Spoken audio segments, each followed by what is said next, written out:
from the National News Studio, Sri Lanka.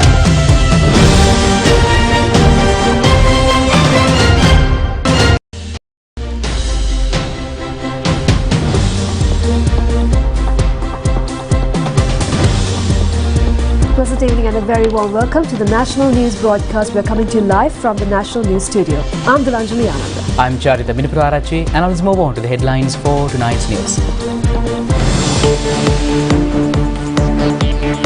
The Met Department forecasts heavy rains in the coming days.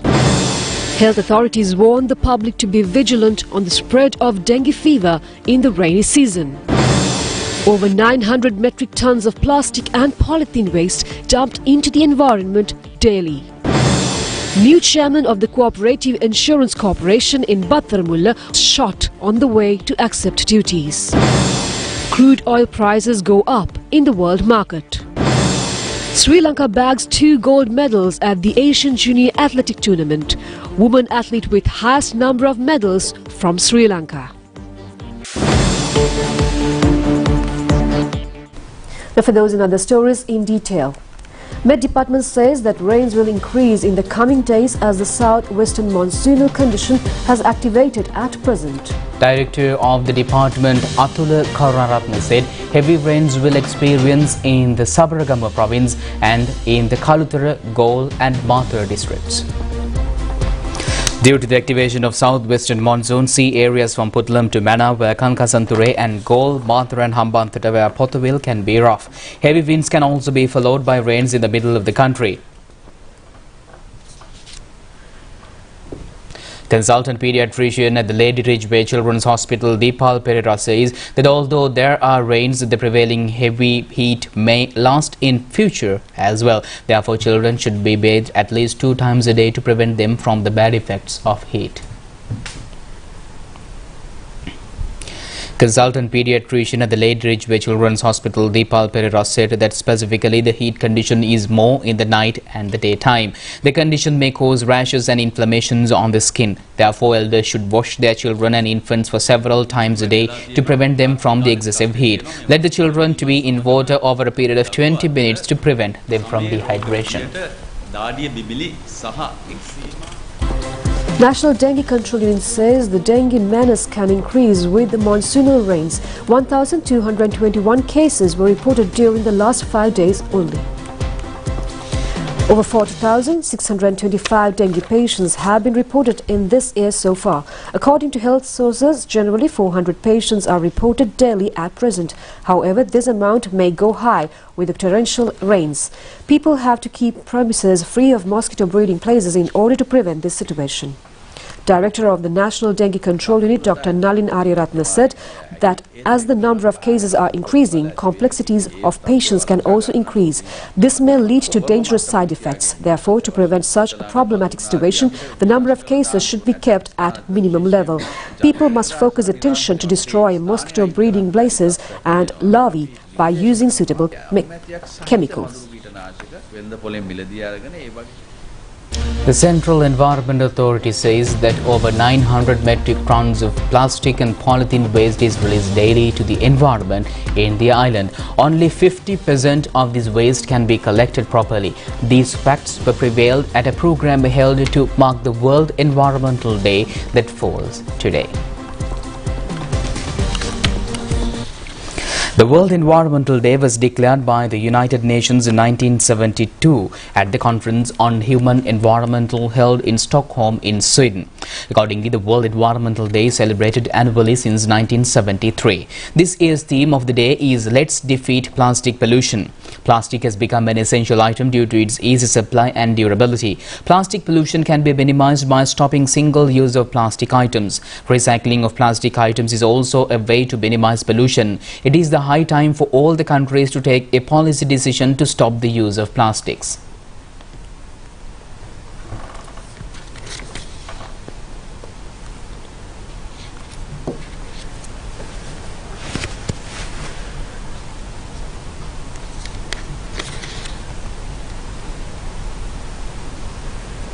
Meanwhile, the national ceremony to mark the World Environmental Day was held at the Parisara Piazza in Battaramulla today under the patronage of Minister Nasir Ahmed. The Central Environmental Authority conducted a public awareness program on the ban on polythene and plastics.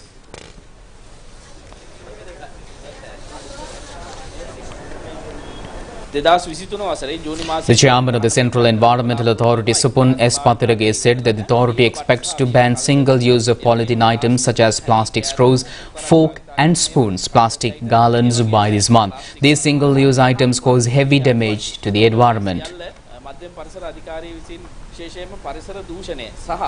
සෞඛ්‍යයට එල්ලලා තියෙන තර්ජනය මත නිසි පරිදි polythene plastic බැහැර නොකිරීම නිසා දිනකට ton 900ක් 950ක් අතර ප්‍රමාණයක් ප්ලාස්ටික් ලංකාවේ බැහැර කරනවා. මේ බැහැර කරන ප්‍රමාණයෙන් 150කට වඩා ප්‍රමාණයක් නිසි පරිදි බැහැර නොකිරීම නිසා අපේ එකතු කිරීමේ යාන්ත්‍රණය වන පළාත් පාලන ආයතන වලට එකතු කරගන්න බැරි වෙලා තියෙනවා. Environmental journalist Arun Das Bandaranaike said that the president's attempt to upgrade the National Environmental Act is commendable. සාමාන්‍ය දැනුම හැටියට අපි දන්නවා. Well, every year over 400 million tons of plastic is produced worldwide, 1/3 of which is used just once. Marking the World Environment Day today, United Nations Secretary General Antonio Guterres said that the consequences of plastic pollution are catastrophic. In his World Environment Day message, the UN Secretary General emphasized that all must work as one to break the addiction to plastics, champion zero waste and build a truly circular economy.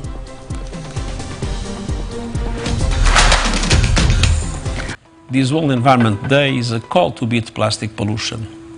Every year, over 400 million tons of plastic is produced worldwide, 1/3 of which is used just once. Every day, the equivalent of over 2,000 garbage trucks full of plastic is dumped into our oceans, rivers and lakes. The consequences are catastrophic. Microplastics find their way into the food we eat, the water we drink and the air we breathe. Plastic is made from fossil fuels.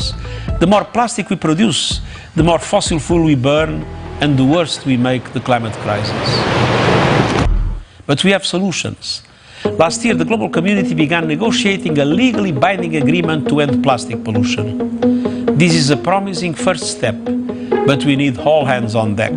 We want Global Plastics Treaty! A new report by the UN Environment Programme shows that we can reduce plastic pollution by 80% by 2040 if we act now to reuse, recycle, reorient and diversify away from plastics. We must work as one, governments, companies and consumers alike, to break our addiction to plastics, champion zero waste and build a truly circular economy. Together, let us share a cleaner, healthier and more sustainable future for all.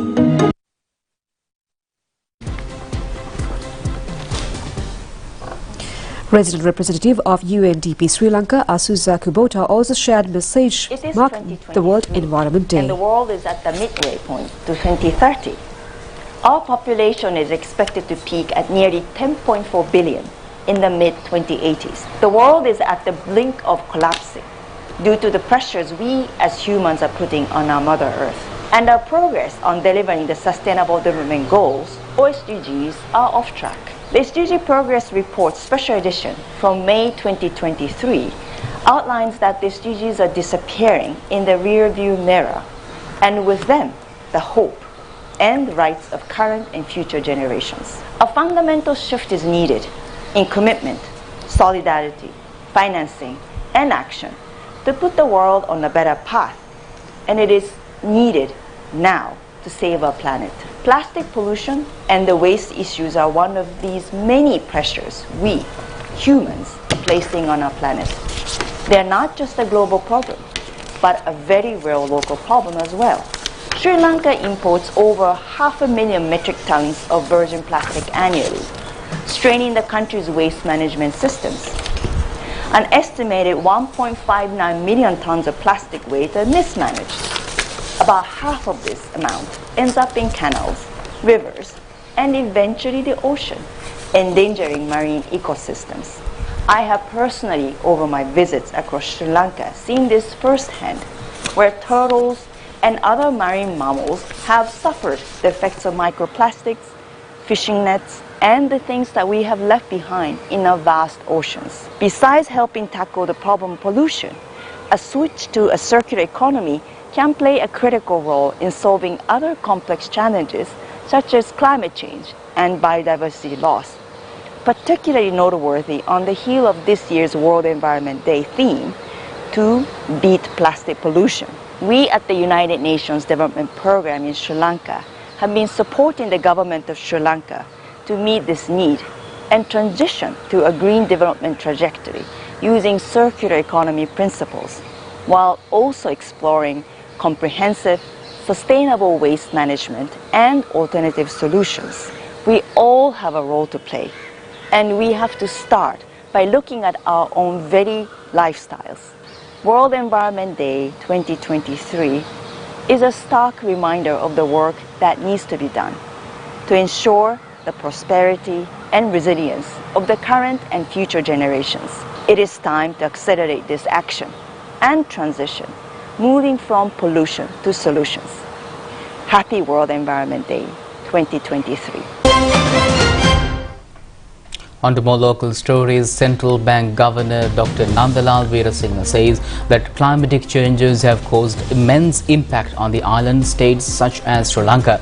These changes have also led to Sri Lanka become a low-income country as well.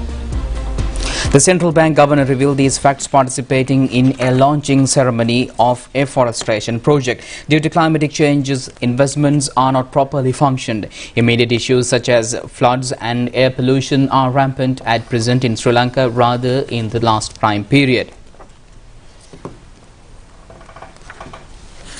It has been identified that the biggest impact of climate change is on countries like ours, especially low-income countries, and the small vulnerable economies, as we already seen, and Sri Lanka is one of the countries, mainly due to lack of investment in our countries in the direction of the climate adaptation and mitigation.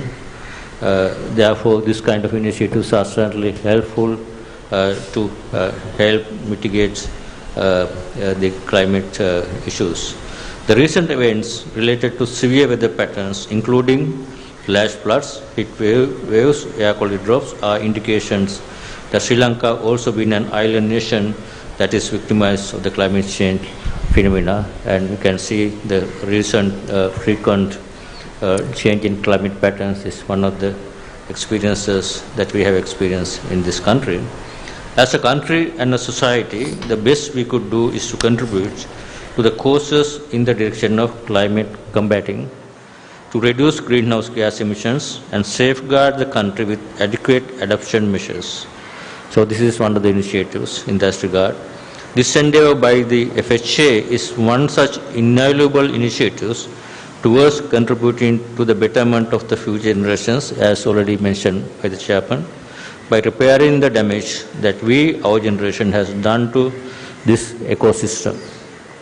Enhancing the green cover will surely help future absorption of the greenhouse gases, which will add to reducing the carbon print as a nation and also as a responsible global citizen. So I think we are doing our part as much as possible. Minister Dr. Bandula Gunawardena says that all persons are able to express their views on the proposed electronic media regulatory draft bill. Addressing the media following a ceremony held in Colombo today, the minister said that this bill will be brought to streamline the electronic media sector. Minister Dr. Bandula Gunawardena said that this draft bill includes policies to lead into an ethical and high standardized media culture. At present, improper issue of electronic media license, political influence towards media institutions and some other matters have become a problem to have a free media culture. The government has nothing to hide in this bill. Therefore, any person can go through the bill and express their views and opinions to have amendments. විද්‍යුත් මාධ්‍ය සංසදවලට තව ඕන කෙනෙකුට ලබා ගන්න පුළුවන් අමාත්‍යාංශයේ ලේකම්ට දැනුම් දීලා Taman කුමන කොටසට විරුද්ධ වෙනවද ඒ විරුද්ධ වීම සාධාරණද කියලා හිතෙනවනේ ඒ ඕන එකක් වෙනස් කරන්න පුළුවන් අවශ්‍ය නැහැ කියලා හිතෙනවා නම් ඔක්කොමලා කැමති නම් මං කැමති විදියට මගේ යාළුවෝ හිත මිත්‍රාදීන්ට ඕන අවස්ථාවක බලපත්‍ර දෙන්න පුළුවන් බලපත්‍ර වළංගු කරන්න පුළුවන් එහෙම අවිචාරවත්ව කරගෙන යන්න ඔය ඉඩ දෙන්න කැමති නම් එසේ කරන්න පුළුවන් මොකද ගේන්න නැතුව වඩා. The minister participated at the Agricultural Livelihood Development Program implemented by the Sri Lanka Red Cross Society today. 100 persons in the Homagama Divisional Secretariat area received financial assistance of 75,000 rupees each. The Supreme Court postponed the consideration of the fundamental rights petition filed by the pastor Jerome Fernando up to the 28th of July. The petition was summoned today before a 3-member panel of Supreme Court judges. Pastor Jerome Fernando has filed this petition requesting an order to prevent him arresting. President's Council appearing for the interim petitioners Venerable L.A. Gunawansathera and others said that a fundamental rights petition has already been filed against Pastor Jerome Fernando. When the petition was summoned on the 24th of last month, the Attorney General had informed the courts that investigations are being carried out on the controversial statement made by the pastor. As such, the President's Council further pointed out that filing a petition by the pastor to prevent him from arresting may hamper the investigations against the pastor Jerome Fernando. They said to be spiritual leader of the pastor Jerome Fernando, Ubot Angel, is a suspect on alleged gold smuggling and money laundering. In such a situation, Ubot Angel had visited Sri Lanka and spent over 3.3 billion rupees to construct the pastor Jerome Fernando's prayer center titled Miracle Dome. The President's Council appearing for the interim petitioners said that an investigation should also be carried out on how such a huge amount of money was spent on this matter. Considering all these facts, the Supreme Court postponed the considering the petition up to the 28th of July. The Court of Appeal today announced that the decision of writ application filed by senior DIG Deshabandhu Tennakoon against the Attorney General will be declared on the 23rd of this month. The case was summoned today before the President of the Court of Appeal, Nishanka Bandula Karuraratna. Senior DIG Deshabandhu Tennakoon had filed the writ application requesting to declare a letter null and void issued by the Attorney General naming him a suspect of the attack of the Gota Gogama. The Sri Lanka Gems and Jewellery Association says that prices of gold has decreased at present due to several reasons. Gold sovereign of 24 carat was sold at 170,000 rupees in the past period. The price has gone down up to 156,000 rupees at present. A gold sovereign of 22 carat was 164,000 rupees in the past and has now reduced up to 149,000 rupees.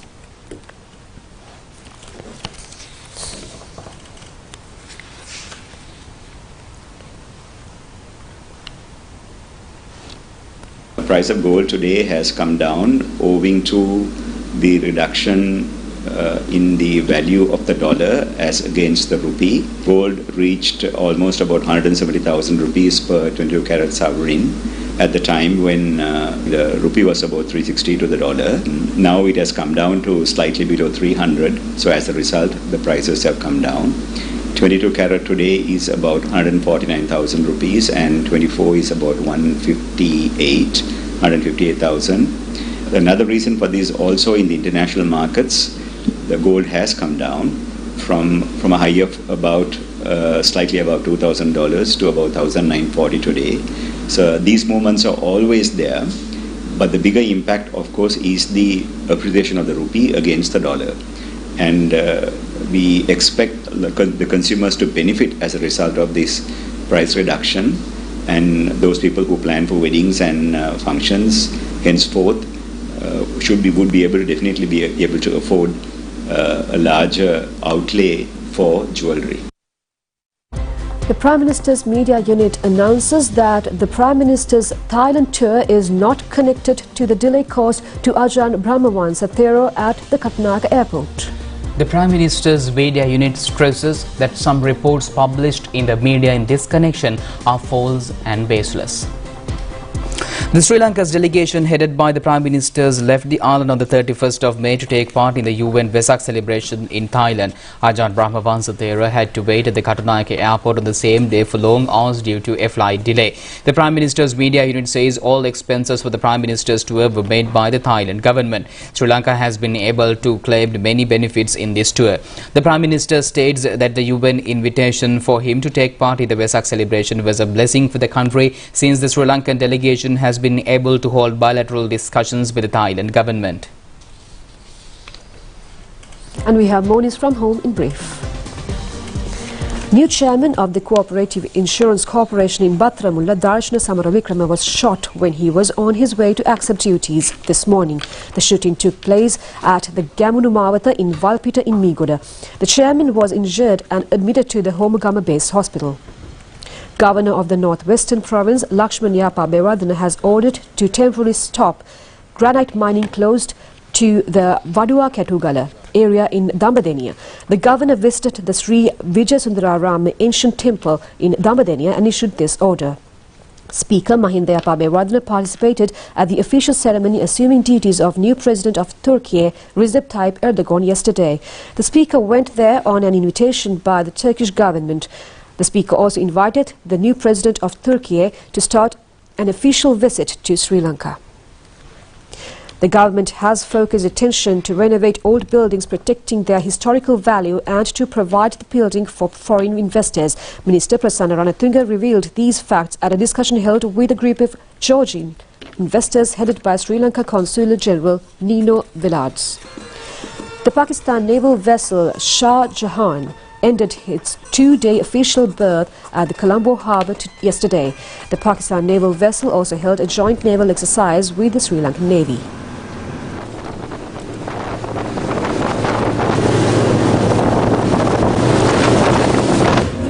A practical workshop was held for the twin competitors selected from Sri Lanka for the Mr. and Mrs. Twins World Tournament 2023. The workshop was held at the Army camp in Mathegoda.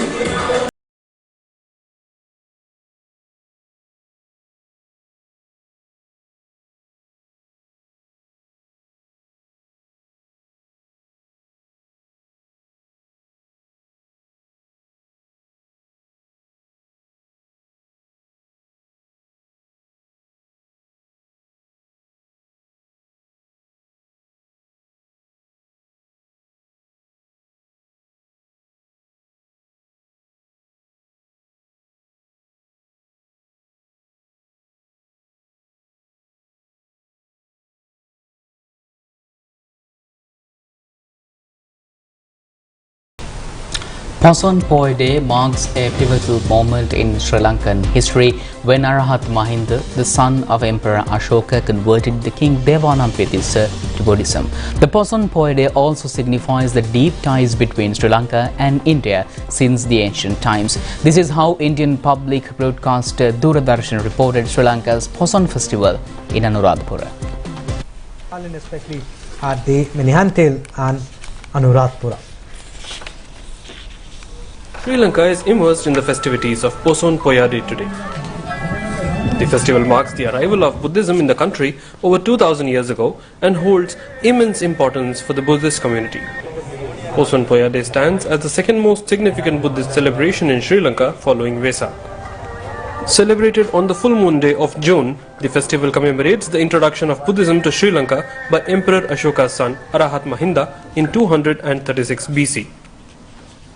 The main centers of celebration are the ancient monastic complex at Mihintale and Anuradhapura, which attract large crowds of pilgrims. Devotees ascend to the summit of the rock where Arahat Mahinda delivered his profound sermons honoring the origins of Buddhism in Sri Lanka.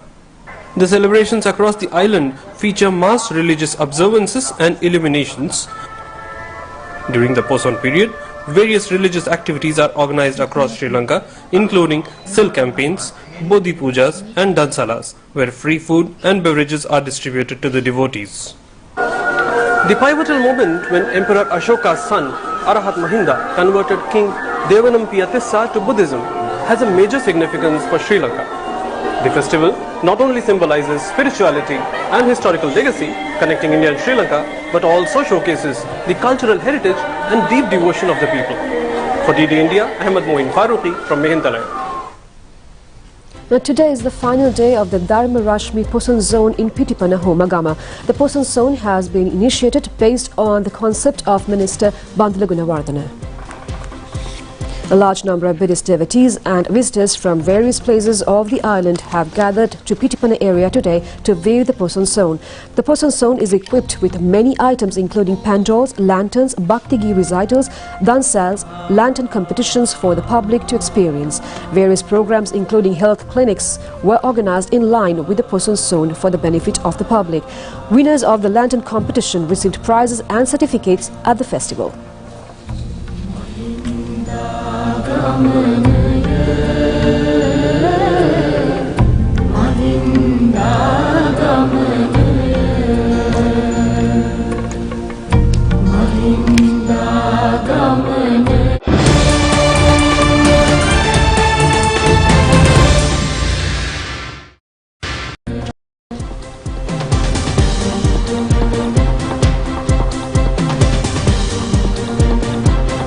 On foreign news, oil prices were up $1 a barrel today after top global exporters Saudi Arabia pledged to cut production by another 1 million barrels per day from July.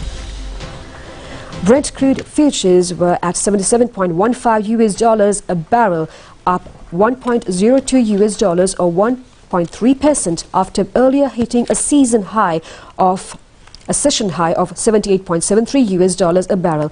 U.S. West Texas Intermediate crude climbed $1.02 or 1.4% to $72.76 a barrel after touching an intraday high of $75.06 a barrel. The contracts extended gains of more than 2% on Friday after the Saudi Energy Ministry said the kingdom's output would drop 9 million barrels per day in July from around 10 million barrels per day in May. The cut is Saudi Arabia's biggest in years. Chinese Defense Minister Li Shangfu says Beijing seeks dialogue over confrontation with the United States, warning that any conflict between the two nations would bring unbearable disaster for the world. Speaking at Asia's top security summit, the Shangri-La Dialogue, Li said that the world was being big enough for China and the US to grow together. He said in a speech that the different systems, China and the USA, are different in many other ways, should not keep the two sides from seeking common ground and common interest to grow bilateral ties and deepen cooperation. Ties between Washington and Beijing are strained over a range of issues, including territorial disputes in the South China Sea and US President Joe Biden's restrictions on semiconductor chip exports in the last straw. The US military recently alleged that the Chinese Navy carried out unsafe maneuvers needed a use destroyed transiting the sensitive Taiwan Strait.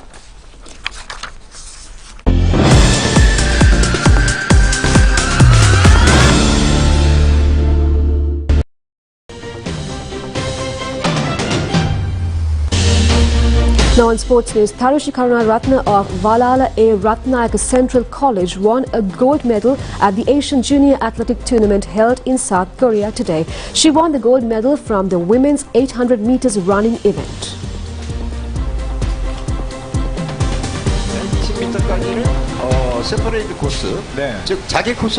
She completed the event in 2 minutes and 5.6 seconds. 맞지 않는 그런 선수들과 자 박우림 선수도 올라섰어요. 네. 박우림 선수 4위입니다. 그렇습니다. Meanwhile, Sri Lanka also won a gold medal in 400 meters relay mixed event.